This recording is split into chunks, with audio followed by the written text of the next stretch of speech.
తెలంగాణ రాష్ట్ర ఉపాధ్యాయ అర్హత పరీక్షకు సన్నద్ధమవుతున్న అభ్యర్థులకు నమస్కారం.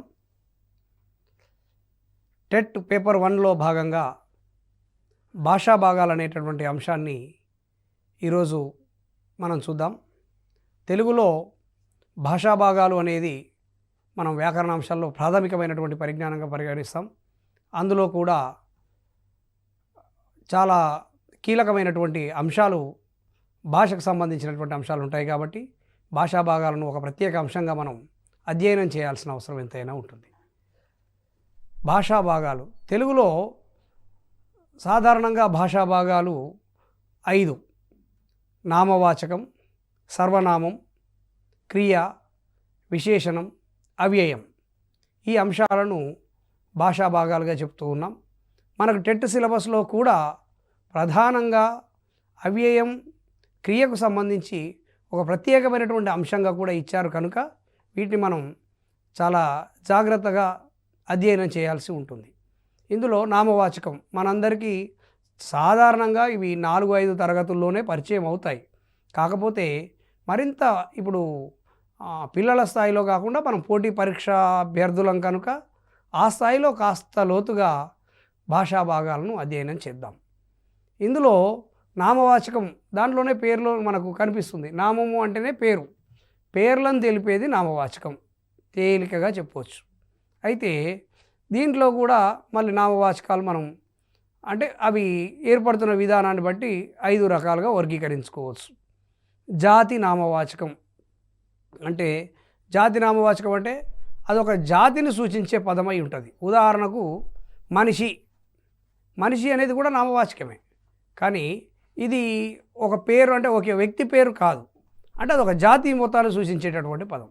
ఆవు, జంతువు, పులి, నక్క, పక్షి ఇవన్నీ పర్టికులర్ నేమ్స్ కావు ఇవి, కానీ ఇవి ఒక జాతిని సూచించేటటువంటి పేర్లు. ఇవి కూడా నామవాచకాలు అవుతాయి. కాబట్టి జాతిని తెలిపేది జాతి నామవాచకము అవుతుంది. అదేవిధంగా సంజ్ఞా నామవాచకం. ఇప్పుడు మనం సాధారణంగా వ్యక్తుల పేర్లను నామవాచకం అనుకోవడం అనేది సహజంగా గమనిస్తూ ఉంటాం. ఇది సంజ్ఞా నామవాచకం అన్నమాట. అంటే ఒక వ్యక్తికి పర్టికులర్గా పెట్టిన పేరు సంజ్ఞా నామవాచకం. మనిషి అంటే జాతి నామవాచకం. రాముడు అన్నప్పుడు రాముడు అనేది ఒక మనిషికి పెట్టిన ప్రత్యేకమైన పేరు, అది సంజ్ఞా నామవాచకం అవుతుంది.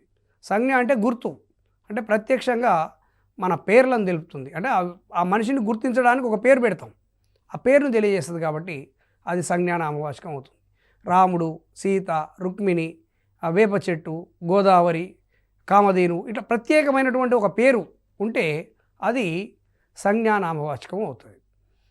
తర్వాత గుణనామవాచకం. గుణం అంటే స్వభావం. వాస్తవంగా గుణాన్ని తెలియజేసేది విశేషణం అవుతుంది, కానీ ఆ విశేషణ పదం ఆధారంగా ఏర్పడే నామవాచకాలు కొన్ని ఉంటాయి. పుల్లని అంటే విశేషణం అయింది. పుల్లని పండ్లు అన్నప్పుడు ఆ పండ్లకు విశేషణం పుల్లని అవుతుంది, కానీ పులుపు అని ఉందనుకోండి అది నామవాచకం అవుతుంది. పులుపు అనేది నామవాచకం అవుతుంది. చెడ్డ, పులుపు, లేకపోతే మంచి, ఇట్లా అంటే మంచితనం అనేది నామవాచకం అవుతుంది. మంచితనం అనేది నామవాచకమే అవుతుంది. మంచి బాలుడు అన్నప్పుడు మంచి అనేది విశేషణం అవుతుంది. ఇట్లా అంటే ఇట్లా పులుపు, తీపి ఇట్లాంటి అంటే గుణం ఆధారంగా వచ్చేటటువంటి పేర్లు ఏవైతే ఉంటాయో అవి కూడా నామవాచకాలు అవుతాయి. ఇంటి గుణనామవాచకాలు అంటాం. ఇక్కడ కన్ఫ్యూజ్ కావద్దు, విశేషణం వేరు, గుణనామవాచకం వేరు. విశేషణం అంటే ఇప్పుడు తీయని అంటే విశేషణం అవుతుంది, ఎర్రని అన్నప్పుడు విశేషణం అయింది, ఎరుపు అన్నప్పుడు నామవాచకం అవుతుంది, అది గుణనామవాచకం అవుతుంది. అయితే అలాగే తెల్లని గోవు అన్నప్పుడు తెల్లని విశేషణం అయింది, తెలుపు అన్నప్పుడు అదొక రంగును తెలియజేస్తుంది కదా, గుణాన్ని తెలియజేస్తుంది కదా, అది నామవాచకం అవుతుంది. ఇట్లా గుణనామవాచకం. సాముదాయిక నామవాచకం. ఈ సాముదాయిక నామవాచకం పేరులోనే ఉంది. ఒక సముదాయం, ఒక గుంపు, ఒక సమూహం, దీన్ని తెలియజేసేది సాముదాయిక నామవాచకం అవుతుంది. గుంపు, సంఘం, సమూహం, తండ, సమాఖ్య, మంద ఇట్లాంటివన్నీ కూడా సాముదాయిక నామవాచకాలు అవుతాయి. క్రియానామవాచకం. పనిని తెలియజేసే పదాల నుంచి పుట్టినవి, అంటే క్రియల నుంచి పుట్టిన నామవాచకాలు క్రియానామవాచకాలు అవుతాయి. ఇప్పుడు చేయటం అనేది పని, చేష్ట అన్నప్పుడు అది నామవాచకం అవుతుంది. పాడడం అనేది ఒక పని, పాట నామవాచకం అవుతుంది. పండు, పంట, పండడం అనేది క్రియ, పంట అనేది నామవాచకం అవుతుంది. రాయు అనేది క్రియ, రాత అనేది నామవాచకం అవుతుంది. ఇట్లాంటివి చేయు అనేది చేత, ఇట్లా రాయు అనేది రాత, తిను అనేది తిండి, ఇట్లాంటివన్నీ కూడా క్రియానామవాచకాలు అవుతాయి. ఇవి నామవాచకాలు. మరి సర్వనామాలు. ఈ సర్వనామాలు అంటే ఏమిటి అంటే వాస్తవంగా దాని నిర్వచనంలో ఏం చెప్పారంటే సర్వ మొదలైన శబ్దాలను తెలియజేసేవి సర్వనామాలు. సర్వ అంటే అన్నిటికి బదులుగా ఒకటే చెప్పడం, అంటే ఆ పేరుకు బదులుగా వాడేది సర్వనామం అవుతుంది. నామవాచకానికి బదులుగా వాడే పదాలను సర్వనామాలు అనాలి. అతడు సర్వనామం అవుతుంది. అంటే అతడు అనే కాడ ఆ పర్టికులర్ పేరు ఏదో ఉండి ఉంటుంది, కానీ ఆ పేరుకు బదులుగా అతడు అని వాడుతున్నాం. ఆమె, అతడు, ఆమె, అది, వారు, వీరు, అందరూ, కొందరు, ఇవన్నీ కూడా సర్వనామాలు అవుతాయి. ఒకటే నామవాచకం అంటేనేమో పేరును తెలియజేసేవి అవుతే, సర్వనామాలేమో పేరుకు బదులుగా వాడేవి సర్వనామాలు అవుతాయి. ఇక విశేషణం, గుణాన్ని తెలిపే పదాలు విశేషణం. ఇది కూడా ఎర్రని, తీయని, మంచి, అందమైన, రమ్యమైన మొదలైనటువంటి పదాలు ఏవైతే ఉంటాయో ఇవి విశేషణ పదాలు అవుతాయి. విశేషణం అంటే స్వభావాన్ని తెలియజేసేది విశేషణం. విశేషణానికి తప్పకుండా విశేషణం తర్వాత ఒక నామవాచకం ఉంటుంది కాబట్టి దాని విశేషణాన్ని మనం ఐడెంటిఫై చేయొచ్చు. అంటే ఒక వ్యక్తి లేదా ఒక వస్తువు లేదా ఒక అంశానికి సంబంధించిన స్వభావాన్ని విశేషణం తెలియజేస్తుంది కాబట్టి అది విశేషణం అవుతుంది. ఇక అవ్యయం. ఈ అవ్యయం అనేది లింగ, వచన, విభక్తి ప్రత్యయాలు లేని పదాలను అవ్యయాలు అంటారు. ఇది మనకు సిలబస్లో భాషా భాగాలు అనే అంశంలోనే కాక అవ్యయాలను కూడా ప్రత్యేకంగా అధ్యయనం చేయడం కోసం అవ్యయాలు అనేది కూడా ఒక టాపిక్గా ఇచ్చారు కాబట్టి ఈ అవ్యయాలను కాస్త లోతుగానే మనం అధ్యయనం చేయాలి. ఇందులో లింగ, వచన, విభక్తి ప్రత్యయాలు లేని పదాలు అవ్యయాలు.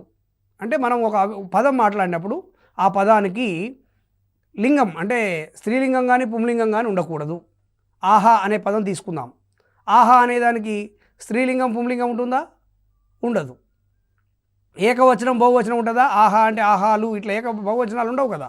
ఆహా ఏకవచనం బహువచనం కూడా ఉండదు, వచనం ఉండదు. విభక్తి ప్రత్యయాలు, విభక్తి ప్రత్యయాలు అంటే నీ, ను, కి, కు ఇట్లాంటి పదాలు చివరికి మనం ప్రత్యయాలు జోడించే అవకాశం కూడా ఉండదు. కాబట్టి లింగ, వచన, విభక్తి ప్రత్యయాలు లేని పదాలను మనం అవ్యయాలు అంటాము. ఇవి స్థూలంగా 3 రకాలు: ప్రతిపదోక్తకాలు, లాక్షణికాలు, సముచ్చయాలు. పదాలు మనకు కాస్త కఠినంగా అనిపించవచ్చు, వినడానికి కొంచెం ఇబ్బందిగా ఉండవచ్చు, కానీ ఒకసారి వాటి యొక్క ఉదాహరణలు చూసినప్పుడు అవి తేలికగా అర్థమవుతాయి. ప్రతిపదోక్తకాలు, లాక్షణికాలు, సముచ్చయాలు. ఇందులో ప్రతిపదోక్తకాలు అంటే ఏం లేదు, భాషలో సహజంగా ఏర్పడినటువంటి అవ్యయాలను ప్రతిపదోక్తకాలు అంటాం. అవి చాలా సహజంగా వస్తాయి. అట్లాంటివి ఇవి కూడా ఓ 10 రకాలు ఉంటాయి. మనకు ప్రతిపదోక్తకాల్లోనే 10 రకాల అవ్యయాలు కనిపిస్తాయి. స్థలార్థకాలు. స్థలార్థకాలు అంటే స్థలాన్ని సూచించేవి. అక్కడ, ఇక్కడ, అచట, ఇచట ఇట్లాంటి పదాలన్నీ స్థలార్థకాలు అవుతాయి. అదేవిధంగా కాలార్థకాలు, కాలమును తెలియజేసేటటువంటివి కాలార్థకాలు. అప్పుడు, ఇప్పుడు, నాడు, నేడు, రేపు ఇట్లాంటి వాటికి కూడా ఏకవచన బహువచనాలు ఉండవు. మీరు గమనించండి, స్త్రీలింగం పుంలింగం ఉండవు. ఇట్లాంటి పదాలన్నీ కూడా అవ్యయాలే. కాలాన్ని తెలిపేవి అప్పుడు, ఇప్పుడు, నాడు, నేడు, రేపు ఇటువంటివి పదాలన్నీ కూడా కాలార్థకాలు అవుతాయి. స్థలార్థకాలు, కాలార్థకాలు, ప్రశంసార్థకాలు. ఈ ప్రశంసార్థకాలు ప్రశంస కలిగింది ప్రశంసార్థకాలు అవుతాయి. ఇవి ఉదాహరణకు ఆహా, ఓహో, బలి, బలిరా ఇట్లాంటి పదాలు. సాధారణంగా మనకు అవ్యయాలు అనగానే ఇట్లాంటి ఉదాహరణలు చెప్తూ ఉంటారు. ఇవన్నీ ప్రశంసార్థకాలు. ప్రశంసార్థకాలు అంటే ప్రశంసించడానికి తగినటువంటి పదాలు.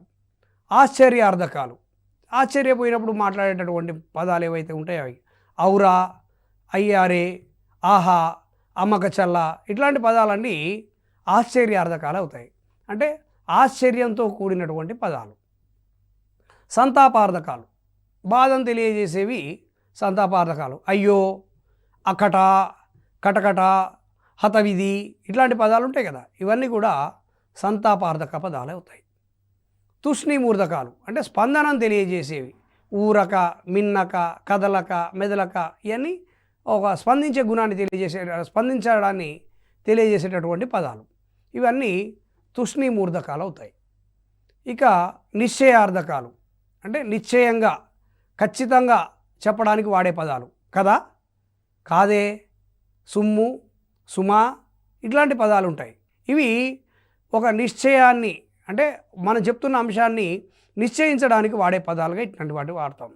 ఇవి నిశ్చయార్థకాలు అంటాం. ప్రకారార్థకాలు, ఈ ప్రకారార్థకాలు అంటే ఒక విధానాన్ని తెలియజేసేవి. అంటే ఆ విధంగా, ఆ ప్రకారంగా, అలాగా, ఇలాగా అంటాం కదా. ఇట్లు, ఆ ప్రకారంగా, ఆ విధంగా, ఈ ప్రకారంగా, ఈ విధంగా, అట్లు ఇట్లాంటి పదాలన్నీ కూడా ప్రకారార్థకాలు అవుతాయి. కిలార్థకాలు, కిలార్థకాలు అంటే ఏం లేదు, అట అని చెప్తాం కదా, జరిగిందట, చేసిందట, చూసిందట.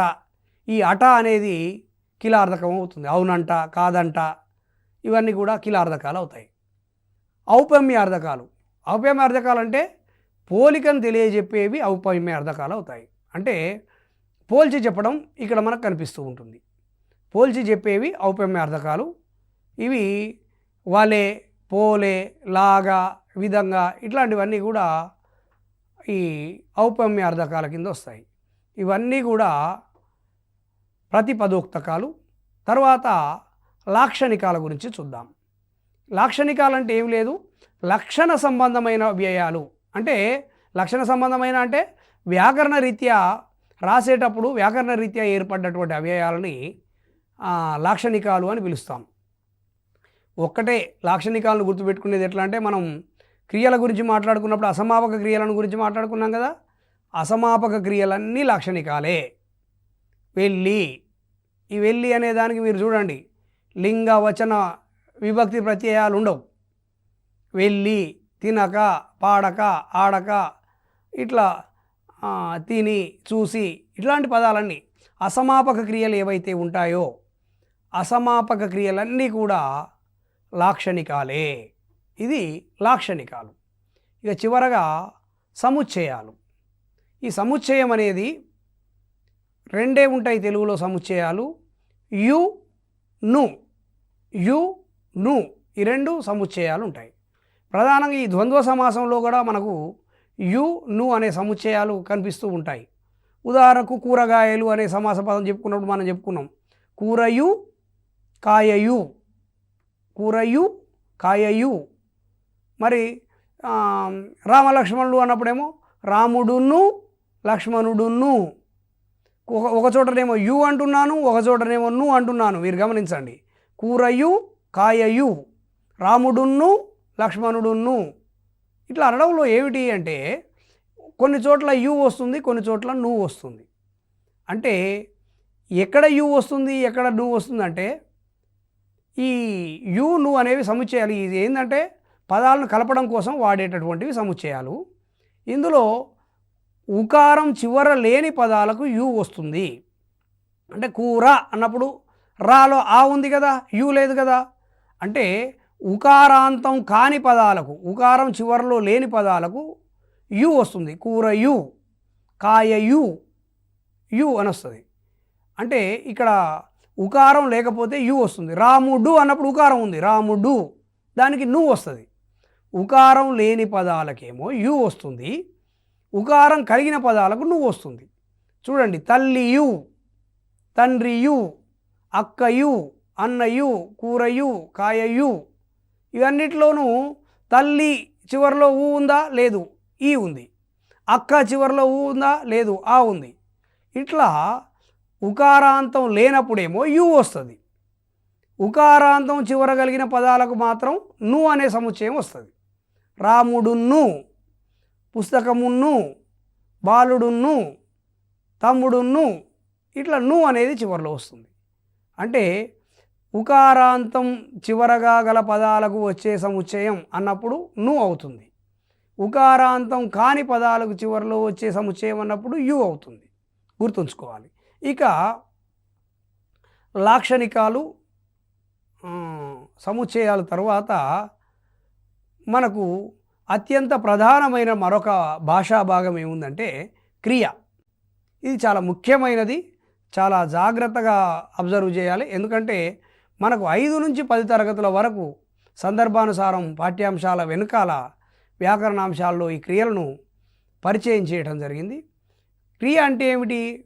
పనిని తెలియజేసేది క్రియ. తిన్నాడు, వచ్చాడు, పాడాడు, మరి ఇట్లన్నీ ఇవన్నీ క్రియలు. అంటే ఈ క్రియలు కూడా 2 రకాలు. అంటే ఒకటి సకర్మక క్రియ, 2 అకర్మక క్రియ. అంటే ఈ సకర్మక క్రియ ఏమిటి, అకర్మక క్రియ ఏమిటి అని చూసినప్పుడు సకర్మక క్రియ అంటే ఏంటంటే ఒక ఇచ్చిన వాక్యంలో క్రియను ఉద్దేశించి దేనిని, వేనిని, ఎవరిని అని ప్రశ్నిస్తే సమాధానం వస్తే సకర్మక క్రియ. కర్మను కోరే విధానాన్ని బట్టి కర్మను కోరే క్రియను సకర్మక క్రియ అంటాం. ఇది ఇట్లా నిర్వచనంగా చెప్పినప్పుడు కాస్త కన్ఫ్యూజన్గా ఉంటుంది. నేనేమన్నాను, ఒక వాక్యంలో క్రియను ఉద్దేశించి దేనిని, వేనిని, ఎవరిని అని ప్రశ్నిస్తే, ఇప్పుడు ఉదాహరణకు బాలుడు అన్నం తిన్నాడు. బాలుడు దేనిని తిన్నాడు అంటే ఆడ సమాధానం ఉంది కదా. లేకపోతే రాముడు రావణుని చంపాడు. రాముడు ఎవరిని చంపాడు అంటే దానికి ఒక సమాధానం ఉంది. అంటే క్రియను ఉద్దేశించి దేనిని, వేనిని, ఎవరిని అని క్వశ్చన్ మనం వేసినప్పుడు దానికి ఆన్సర్ వస్తే సమాపక క్రియ.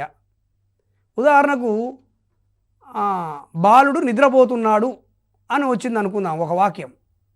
బాలుడు నిద్రపోతున్నాడు ఉన్నప్పుడు దేనిని నిద్రపోతున్నాడు అనలేం కదా, ఎవరిని నిద్రపోతున్నాడు అనలేం కదా. అంటే దేనిని, వేనిని అని అడిగితే ఆడ సమాధానం లేదు. కాబట్టి ఇది అకర్మక క్రియ. ఈ రాముడు రావణుని చంపాడు అన్నప్పుడు రాముడు ఎవరిని చంపాడు అంటే ఆడ సమాధానం రావణుడు అనేది ఉంది. కాబట్టి అది సకర్మక క్రియ. అంతే. చాలా తేలికగా క్రియను ఉద్దేశించి మనం మనసులోనే ప్రశ్నించుకోవాలి. దేనిని, వేనిని, ఎవరిని అని ప్రశ్నిస్తే ఆన్సర్ ఉంటే సకర్మక క్రియ, ఆన్సర్ లేకపోతే అకర్మక క్రియ. బాలుడు అన్నం తిన్నాడు. ఇక్కడ బాలుడు దేనిని తిన్నాడు అంటే అన్నం అనేది ఉంది. లత పాడింది. లత దేన్ని పాడింది అంటే అర్థం ఉంది. బాలిక చదివింది. దేన్ని చదివింది అంటే అర్థం ఉంది. బాలుడు ఆడాడు అంటే ఇందులో మనకు కర్మ కనపడకపోయినా దేనిని అంటే ఏదో ఒకటి ఉంటుంది. బాలుడు ఆడాడు. దేన్ని ఆడాడు అంటే ఆట ఆడాడు, కబడ్డీ ఆడాడు, ఏదో ఆన్సర్ ఉంటుంది. అంటే అట్లా దేనిని, వేనిని, ఎవరిని అని అడిగితే అక్కడ సమాధానం ఉంటే అది సకర్మకం అవుతుంది. అకర్మక క్రియ అంటే క్రియను ఉద్దేశించి ఒక వాక్యం నందు దేనిని, వేనిని, ఎవరిని అని ప్రశ్నిస్తే సమాధానం రాకపోతే అది అకర్మక క్రియ. అంటే ఈ అకర్మక క్రియ ఏంటంటే కర్మను కోరదు. అకర్మక క్రియ ఎట్లా అంటే బాలుడు పరిగెత్తున్నాడు. దేన్ని పరిగెత్తున్నాడు అంటామా, ఎవరిని పరిగెత్తున్నాడు అంటామా, వేనిని పరిగెత్తున్నాడు అంటామా అనలేము. అంటే ఇక్కడ కర్మ అవసరం లేదు. బాలుడు పరిగెడుతున్నాడు. లత నిద్రపోతున్నది. దేన్ని నిద్రపోతుంది లత అంటామా అనలేం కదా. దేనిని, వేనిని, ఎవరిని అని ఆ నిద్రపోతుంది అనే దాన్ని ప్రశ్నిస్తే మనకు సమాధానం ఉంటుందా? ఉండదు. చెట్టు పెరిగింది. చెట్టు దేన్ని పెరిగింది అనలేం కదా. ఇవన్నీ అకర్మక క్రియలు. చెట్టు పెరిగింది, నది ప్రవహిస్తుంది, లత నిద్రపోతుంది, బాలుడు పరిగెడుతున్నాడు. ఇట్లాంటి వాక్యాలన్నీ అకర్మక క్రియలు అవుతాయి. వాక్యం పూర్తి అవుటను కాకపోవడాన్ని దృష్టిలో పెట్టుకొని కూడా క్రియలు మనం 2 రకాలుగా విభజించుకోవచ్చు. సమాపక క్రియలు, అసమాపక క్రియలు. ఇవి చాలా ముఖ్యమైనవి. గతంలో ఇక్కడి నుంచి ప్రశ్నలు కూడా వచ్చినాయి. అంటే ఒక వాక్యం ఇచ్చి ఇందులో ఉన్న సమాపక క్రియ ఏమిటి లేదా అసమాపక క్రియ ఏంటి గుర్తించమని కూడా అడిగే అవకాశం ఉంటుంది. సమాపక క్రియ అంటే ఏ వాక్యంతో అయితే, ఏ క్రియతో అయితే వాక్యం పూర్తి అవుతుందో ఆ క్రియను సమాపక క్రియ అంటాము. ఏ క్రియతో అయితే వాక్యం పూర్తి కాదో ఆ క్రియను అసమాపక క్రియ అంటాం. ఎట్లా ఒకసారి చూద్దాం. సమాపక క్రియ అంటే ఏ క్రియ వలన అయితే వాక్యం పూర్తి అవుతుందో ఆ క్రియ సమాపక క్రియ అన్నాను. అంటే రాముడు బడికి వెళ్ళాడు, వెళ్ళాడు అన్నప్పుడు ఆ వాక్యం వాడికి పూర్తి అయిపోయింది కాబట్టి అది సమాపక క్రియ అవుతుంది. ఈ సమాపక క్రియలు కూడా 8 రకాలుగా ఉన్నాయి. సమాపక క్రియలు 8 రకాలు. ఒకటి భూతార్థకం, భూతకాలం అంటే గతించిన కాలాన్ని తెలిపేది. మనకు టెట్ సిలబస్లో కాలాలు అని ఒక టాపిక్ కూడా ఉంది. అది ఏం లేదు, ఇదే భూతకాలం, వర్తమాన కాలం, భవిష్యత్ కాలం.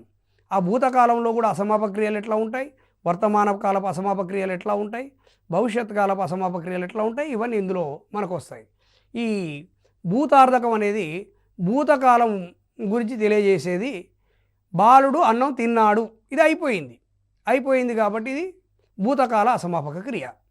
వెళ్ళాడు, రాశాడు, చూశాడు, విన్నాడు, ఇవన్నీ కూడా భూతార్థకాలు అవుతాయి. వర్తమానార్థకం అంటే ప్రస్తుతం జరుగుతూ ఉండాలి, సమాపకం పూర్తి అయ్యి ఉండాలి. చదువుచూ ఉన్నాడు అన్నప్పుడు వాక్యం పూర్తి అవుతుంది. చదువుచున్నాడు, రాయుచున్నాడు, తినుచున్నాడు అంటే తినుచున్నాడు అన్నప్పటికీ ఆ వాక్యం పూర్తి అవుతుంది. అంటే వర్తమానంలోనే ఉంది కానీ వాక్యం పూర్తి అవుతుంది కాబట్టి అది వర్తమాన సమాపక క్రియ అవుతుంది. భవిష్యతార్థకం అంటే భవిష్యత్తులో చేయబోయేది. మీరు రేపు ఉద్యోగం సాధిస్తారు అనేది భవిష్యత్తు కానీ అది భవిష్యతార్థకం అవుతుంది. చదువుతాడు, పాడతాడు, ఆడతాడు, ఇవన్నీ కూడా భవిష్యతార్థకాలు అవుతాయి. ఇక తద్ధర్మార్థకం. ఈ తద్ధర్మార్థకం ఏమిటంటే నిత్య సత్యాలను తెలియజేస్తుంది. యూనివర్సల్ ట్రూత్ అంటాం ఇంగ్లీష్లో. అయితే the sun rises in the east, అది ఎప్పుడు జరుగుతుంది కాబట్టి నిత్య సత్యం అంటాం. అట్లా అవి తద్ధర్మాత్మకాలు. సూర్యుడు తూర్పున ఉదయిస్తాడు, అట్లాంటివి. నక్షత్రాలు ప్రకాశిస్తాయి, నదులు ప్రవహిస్తాయి, భూమి పరిభ్రమిస్తుంది, ఇవి ఎప్పుడు జరిగే పనులు. సో వీటిని తద్ధర్మాత్మకం అవుతాయి. పూలు పూస్తాయి, గాలులు వీస్తాయి, ఇవన్నీ కూడా తద్ధర్మాత్మకాలు అవుతాయి. విద్యార్థకం అంటే విధి అంటే ఆజ్ఞ. విధిగా చేయాల్సినటువంటి విధిని సూచించే క్రియారూపాన్ని విద్యార్థకం. నీవు వెళ్ళు, నువ్వు చదువు, నువ్వు ఆడు, నువ్వు పాడు, ఇట్లా ఒక ఆజ్ఞను తెలియజేసేటటువంటి పదాలు విద్యార్థకాలు అవుతాయి. ప్రార్థనార్థకం అంటే రిక్వెస్ట్, ప్రార్థనాపూర్వకంగా ఉండేటటువంటి క్రియారూపాన్ని ప్రార్థనార్థకం. మీరు దయచేసి చదవండి, మీరు దయచేసి బాగా కష్టపడండి, మీరు దయచేసి ఉద్యోగం సాధించండి, ఇట్లా చెప్పినప్పుడు అది ప్రార్థనార్థకం అవుతుంది. మీరు సాధించాలి అని చెప్తే విద్యార్థకం అవుతుంది. అంటే మిమ్మల్ని ఆజ్ఞాపిస్తే విద్యార్థకం, ప్రార్థిస్తే ప్రార్థనార్థకం. ఉభయ ప్రార్థనార్థకం, అక్కడ ఒక అక్షర దోషం ఉంది, ఉదయ కాదు, అది ఉభయ ప్రార్థనార్థకం. ఉభయ ప్రార్థనార్థకం అంటే దయచేసి తరగతి గదిలో అందరం సెల్ ఫోన్ ఆఫ్లో పెడదాం అని అనుకోండి, అదేమవుతుంది, నాతో పాటు మీరు కూడా, అంటే ఇద్దరం కలుపుకొని దయచేసి అందరం బాగా చదువుదాం అన్నప్పుడు అది ఉభయ ప్రార్థనార్థకం అవుతుంది. దయచేసి తరగతి గదిలో నిశ్శబ్దం పాటిద్దాం అన్నప్పుడు ఉభయ ప్రార్థనార్థకం అవుతుంది. అంటే ఎదుటివారితో మాట్లాడేటప్పుడు తనను కూడా కలుపుకొని చెప్పడం అనేది ఉభయ ప్రార్థనార్థకం. దయచేసి మనం విందాం, దయచేసి మనం పాడుదాం, ఇట్లాంటి పదాలన్నీ ఉభయ ప్రార్థనార్థకాలు అవుతాయి. ఇక అనుమతి అర్థకం, అనుమతిని తెలియజేసేది. ఎట్లా అంటే నీవు వెళ్ళవచ్చు, నువ్వు రాయవచ్చు, నువ్వు పాడవచ్చు, ఇవన్నీ కూడా అనుమతిని కోరే క్రియ అయినా అనుమతిని తెలిపే క్రియ అయినా రెండు కూడా అనుమతి అర్థకాలే అవుతాయి. నేను తరగతి గదిలోకి రావచ్చునా సార్ అని అడగడం కూడా అనుమతి అర్థకమే. అట్లా నువ్వు వెళ్ళవచ్చు అని పర్మిషన్ ఇచ్చినట్టు, అంటే పర్మిషన్ అనుమతిని ఇవ్వడం అనేది కూడా అనుమతి అర్థకం అవుతుంది. ఇవన్నీ సమాపక క్రియలు. మరి అసమాపక క్రియలు ఏమిటి చూసినప్పుడు, అసమాపక క్రియలు ఏ క్రియ వల్ల అయితే వాక్యం పూర్తి కాదో ఆ క్రియకు అసమాపక క్రియ అని పేరు. అంటే రాముడు బజారుకు వెళ్ళి అన్నప్పుడు బజారుకు వెళ్ళి అంటే వాక్యం పూర్తవుతుందా? కాదు, తర్వాత ఏదో జరిగింది, ఏమో చేశాడు అని చెప్తాం. ఇట్లా ఒక వాక్యం పూర్తి కాకుండా ఉండేటటువంటి క్రియ ఏదైతే ఉంటుందో చివరిలో అది అసమాపక క్రియ అవుతుంది. కాబట్టి బాలుడు అన్నం తిని నిద్రపోయాడు అన్నప్పుడు నిద్రపోయాడు అనే దాంతో వాక్యం పూర్తయింది కాబట్టి నిద్రపోయాడు సమాపక క్రియ. తిని అన్నప్పటికీ అది వాక్యం పూర్తి కాలేదు కదా, కాబట్టి అది అసమాపక క్రియ అవుతుంది. ఇట్లా ఏ క్రియతో అయితే వాక్యం పూర్తి కాదో ఆ క్రియను అసమాపక క్రియ అంటాం. అసమాపక క్రియలు 8 రకాలు. ఇందులో క్వార్థం, ఈ క్వార్థం అనేది భూతకాల అసమాపక క్రియ. భూతకాల అసమాపక క్రియకు క్వార్థం అని పేరు. ఉదాహరణకు ఇప్పుడు అంటే అసమాపక క్రియల్లోనే తిని వెళ్ళాడు అన్నప్పుడు తిని అనేది అసమాపకంగా ఉంది కదా. తిని, వెళ్ళి, తాగి, ఆడి, పాడి ఇవన్నీ కూడా భూతకాల అసమాపక క్రియలు అవుతాయి. ఇవన్నీ కూడా ఇత్వంతో ముగుస్తాయి. అంటే చివరికి చూడండి, తిని అన్నప్పుడు చివరిలో ఈ ఇత్వమే వచ్చింది, ఇకారం వచ్చింది. ఇట్లా వెళ్ళి, తాగి, ఆడి, పాడి ఇట్లాంటివన్నీ కూడా క్వార్థం అవుతాయి. దీని తర్వాత వ్యతిరేక క్వార్థం. వ్యతిరేక క్వార్థం అంటే తినక, వెళ్ళక, ఈ అక అని వస్తుంది ఇక్కడ. చదువక, ఆడక, పాడక, ఈ అక అనేది వ్యతిరేక క్వార్థంలో కనిపిస్తుంది. అదేవిధంగా బాలుడు అన్నం తినక నిద్రపోయాడు, తినక అన్నాడు కదా, తినక అనేది వ్యతిరేక క్వార్థం. శత్రార్థకం, వర్తమాన కాల అసమాపక క్రియను శత్రార్థకం అంటాం. తింటూ, చూస్తూ, రాస్తూ, పాడుతూ, వెళ్తూ ఇవి గ్రాంధికంలో అయితే చూ, ఆధునికంలో అయితే తూ ఇవి కనిపిస్తాయి. తినుచు, చూచుచు, రాయుచు, పాడుచు అని చెప్పవచ్చు. లేదా తింటూ, చూస్తూ, రాస్తూ, పాడుతూ, వెళ్తూ, తూ లేదా చూ అనేది చివరికి వస్తుంది. ఇట్లా వస్తూ ఇవి వర్తమానకాల అసమాపక క్రియారూపాలు అవుతాయి. వెళ్తూ, చూస్తూ అంటే జరుగుతూ ఉండాలి, అసమాపకంగా ఉండాలి. ఇట్లా ఉన్నప్పుడు అది అసమాపక క్రియ. చేదర్థకం, ఈ చేదర్థకం అంటే కార్యాకారణ సంబంధమైనటువంటి క్రియల్లో నిబంధనతో కూడిన కారణ సంబంధమైన క్రియ చేదర్థకం. కార్యాకారణం అంటే కాజ్ అండ్ ఎఫెక్ట్. అంటే ఒక పని జరిగినప్పుడు దానికి కారణం ఇంకోటి ఉంటుంది. అది చేస్తే ఇది జరుగుతుంది అన్నప్పుడు అట్లా ఒక నిబంధన, కండిషనల్ సెంటెన్సెస్ అంటాం ఇంగ్లీష్లో, ఇఫ్ క్లాజెస్తో చెప్తుంటారు చూడండి, అట్లాంటిది ఇది. ఎట్లా అంటే ఒక నిబంధనతో కూడినటువంటి కారణ సంబంధమైన క్రియ చేదర్థకం అవుతుంది. ఉదాహరణకు చూడండి, దీనిలో నిబంధన తప్పనిసరిగా ఉంటుంది. నువ్వు బాగా ఆడితే ఆటలో గెలుస్తావు. ఆడితే అనేది ఇట్ ఈస్ ద కండిషన్ ఉంది కాబట్టి, ఆడితే అనేది ఒక నిబంధన ఉంది కాబట్టి అది బాగా ఆడితే విజయం సాధిస్తావు. ఇది ఆడితే అనేది ఒక అసమాపక క్రియ, చేదర్థకం అవుతుంది. మీరు బాగా చదివితే టెట్లో అత్యున్నతమైన మార్కులు సాధిస్తారు. మీరు బాగా కష్టపడితే తప్పకుండా ఉపాధ్యాయ ఉద్యోగంలో స్థిరపడతారు. చదివితే ఇట్ ఈస్ ద కండిషన్. కాబట్టి చదివితే, ఆడితే, పాడితే, కష్టపడితే ఇట్లాంటివన్నీ చేదర్థకాలు అవుతాయి. ఇక ఇవి కష్టపడితే ఉద్యోగం లభిస్తుంది. ఇట్లా తర్వాత హేత్వార్థకం. ఈ హేత్వార్థకం అంటే ఏమిటంటే కార్యాకారణ సంబంధమైనటువంటి క్రియల్లో కారణ సంబంధమైన క్రియకు హేత్వార్థం అని పేరు.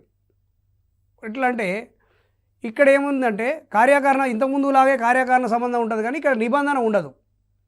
వానలు కురిసి పంటలు పండాయి. వానలు కురిసి పంటలు పండాయి.